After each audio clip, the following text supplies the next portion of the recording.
You see, you're not going to learn about the law of attraction and understand the law of attraction to then finally have the conditions, the outcomes that you're wanting.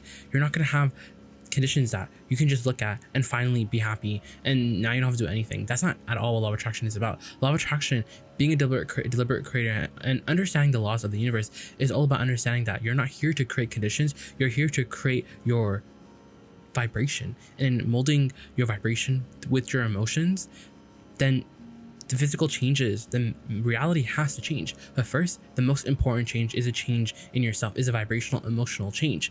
And that's where things get very interesting, because the processes are all great. You see, when you notice that you have resistance and then you try to fix it using a process, like maybe you're scripting, maybe you're going general, whatever it is, you always introduce more resistance into the equation, because when you start from a place of resistance, then when you try to clean up that resistance, then that resistance does follow you, because there is a momentum.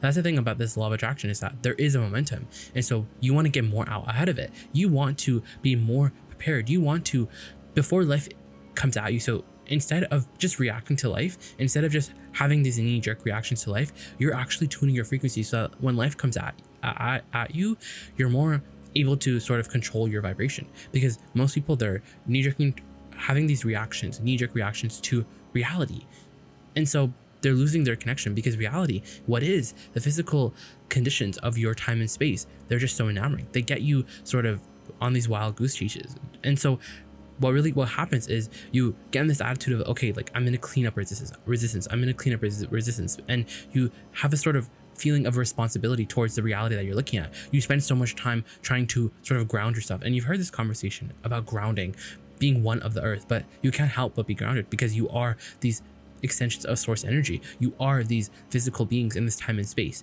and yet you're not wanting to be grounded, especially when you're standing in reality, or with the what is, or with current conditions that are anything but satisfying.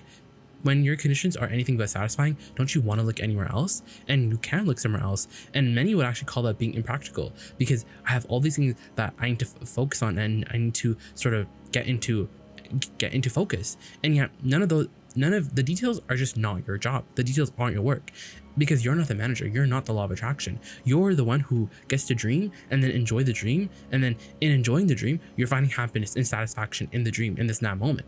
But yet our humans, friends, especially the older ones, the dream isn't enough. The dream doesn't feel enough, because you want it to become a reality right now. So instead of enjoying the dream that has appeared in your mind in the form of a daydream, that non-resistant thought, that thought that really did come from the vortex, you want to create it. And so you try to fill in the details, and you don't know the details. So you just throw resistance into your own equation, so that you have to then do the process. Then you have to focus on cleaning up your energy. And it's not exactly a bad sort of, method, because at least you're not standing still. At least you're sort of moving towards your own desire. But there will always be that resistance, because when you try to overcome resistance, there's still that resistance that you're trying to overcome. It does get bigger. You can sort of the best way to say is, instead of trying to run away from a reality that you don't want, why not just enter into a space where there's no resistance? Why not enter into a space where there's no problems? Why try to fix any problem at all, when you can launch yourself into, tune yourself into, focus yourself into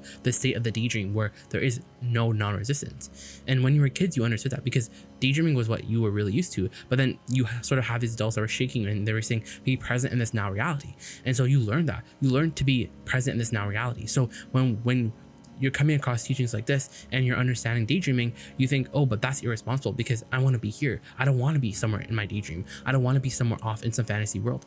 I want to be in this now reality. And we're saying, but it's that sort of responsibility. It's that now realityness, that objectiveness, that I want to be the one who makes it happen. So I don't want to go off and distract myself from the resistance into a place of non-resistance, because I'm the one who has to prove myself. I want to make it happen. I want to prove that I can do it. And we're saying it's that effort that it doesn't really get you very far. It does get you that's the thing, is effort can get you far, and effort can get you certain results, because if you're going to do something, someone's going to pay you to do it. But the thing is, you don't get the real abundance. You don't get the real have it all sort of experience, because in order to have the things that you really want, and we're going to say big in the sense where you need more leverage, right? Because when something is heavier, then you need you need more leverage. You need more wheels. You need a bigger fulcrum. You need more leverage so that you're not using so much of your physical effort, because there are some things that are beyond your physical effort to bang into place. And that's the thing about your dreams, is that your dreams, they feel a lot bigger than you're able to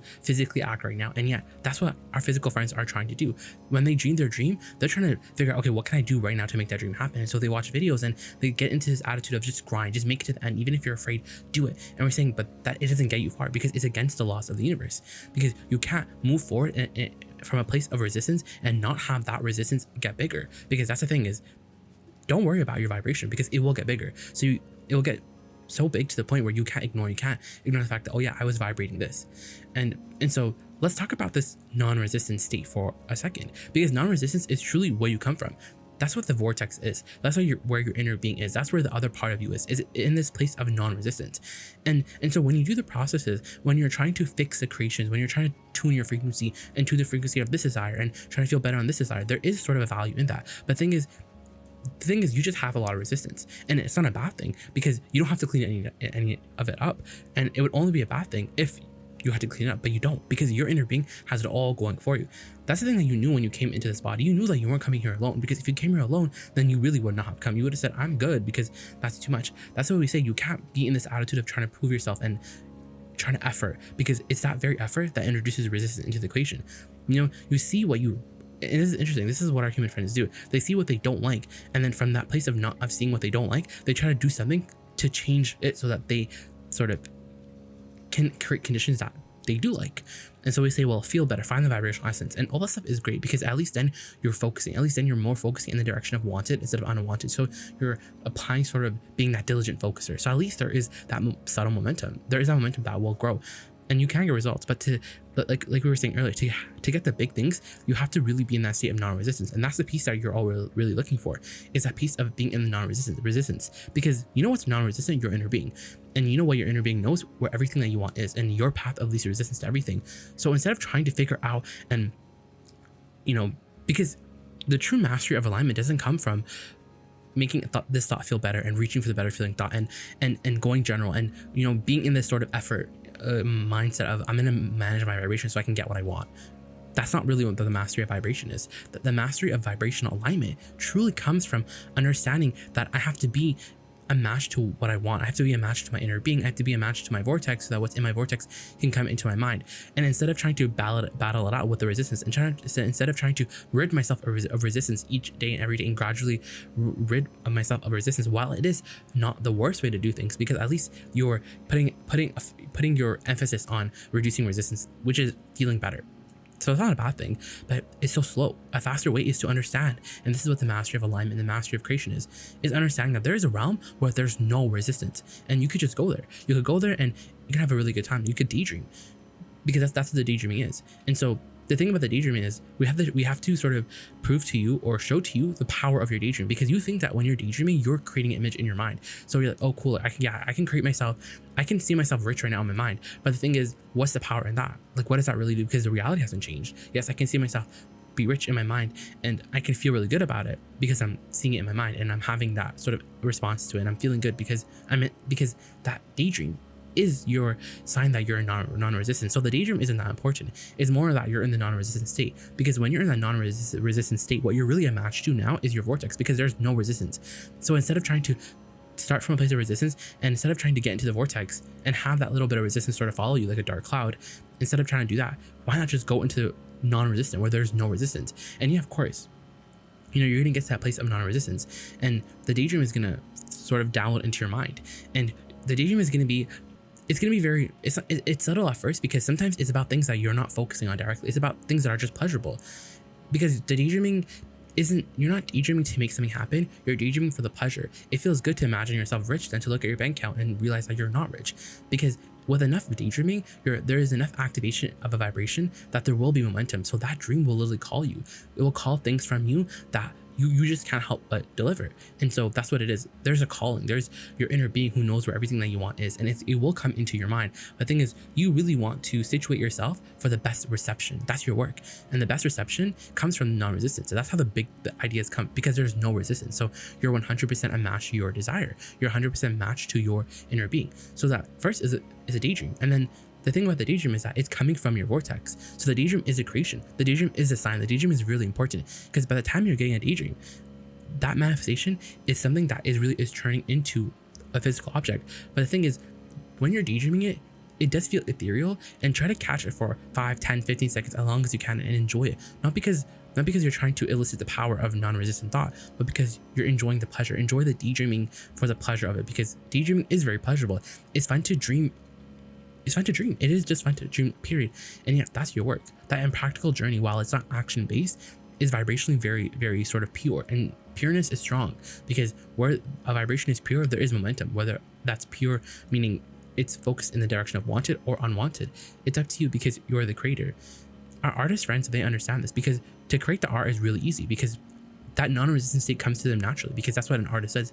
They go into this non-resistant state where it feels like time slows down, in that sort of replenishment mode, and they create, but then they can't replicate that feeling of non-resistant in the second creation, which is the marketplace, because it's harder in the sense of the marketplace to be non-resistant, because now you're considering what other people are thinking about your work, and so they lose their connection. So some artists, they can't really propel themselves, or they can't really match that sort of big audience that they definitely have in their vortex, that they could receive in the form of a daydream, and in enjoying that daydream of it and being satisfied with the daydream, it really will sort of grow in momentum, and it will become so familiar. You see, when a desire, so when a desire feels unfamiliar to, meaning it feels big, then that's a desire that you're not going to experience. But then instead of trying to do your processes, instead of trying to talk about the essence of it and why you want it, because all that stuff is good, but ultimately all those processes take you to a place of non-resistance. But the thing is, if you're not okay with the non-resistance because you want the manifestation, then you're going to have a slow sort of burn with all of your desires. But the true speed comes from non-resistance, which makes a lot of sense, because resistance slows down your manifestations.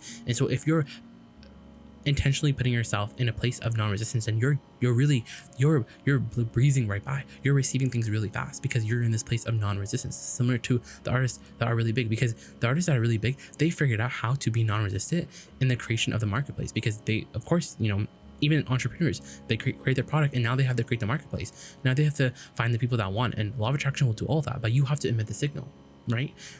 You see, law of attraction this is the best sort of a conversation to wrap up on, because we want to really explain to you the power of non-resistant thought, because non-resistant thought has no resistance in it, so there's nothing slowing it down. It's pure. And so the only way that you can find that non-resistant thought is in the daydreaming, is on a subject that you don't really think about, is talking about trees, or talking about things that are really not interesting to you. It's sort of that feeling, right, where you don't have a lot of resistance on. That's a subject that you can sort of dream about and daydream. That's non-resistant thought. And you can also get it from meditation, quieting your mind, listening to a dominant sound in the room, and feeling that sense of detachment to the point where you're now watching a movie, because you're not creating a movie. That's the thing about daydream. You're not creating something, you're just watching something that's already been created. That's the thing about the daydream also, is that your daydream is literally coming from your vortex, and that's really powerful. Because when you focus on it, you're emitting a vibration about it, and that's what this sort of last piece is all about. You see, you're walking into this law of attraction field all the time. Law of attraction is always on, similar to the law of gravity. And some people will say, well, what's the proof of that? And we're like, well, how is everyone getting what they're getting? Because how someone feels and what they receive physically, the manifestation, is always a match. The emotion always follows the physical manifestation. That's always a match to the emotion. So we're like, that's law of attraction. That there's a vibrational energy thing going on. There's a matchy thing going on. So imagine you standing where you are right now, and you understand the laws of the universe, and the best way to utilize your knowledge of the laws of the universe is to be non-resistant. Is to understand that, okay, instead of me trying to make my way there, that's resistance, so I'm going to be in a place of non-resistance, because it's pleasurable, because that's who I am, because that's what I want to be. That's the ultimate mode of creation, is to be in that place of non-resistance. So now you're in that place of non-resistance, and you get a daydream, and that daydream comes into your mind, and maybe it's for 10 seconds, and now you're good at not killing your daydream. So you allow it to flow, you allow it to breathe, because now you understand the dream is so easy. So the creation feels a lot easier, because you're like, if I just have to focus on the dream, and the dream is easy, then I can do that. That's no problem. So the dream feels easy. You're like, oh, this feels easy. And then now the dream gets bigger, and there's action.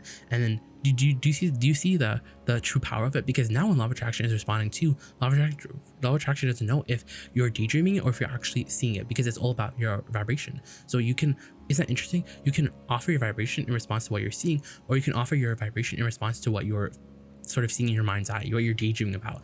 And then that's how the geniuses, they create. They're creating things that they have no idea how they're going to create, but as they daydream about it, they literally practice their frequency about it.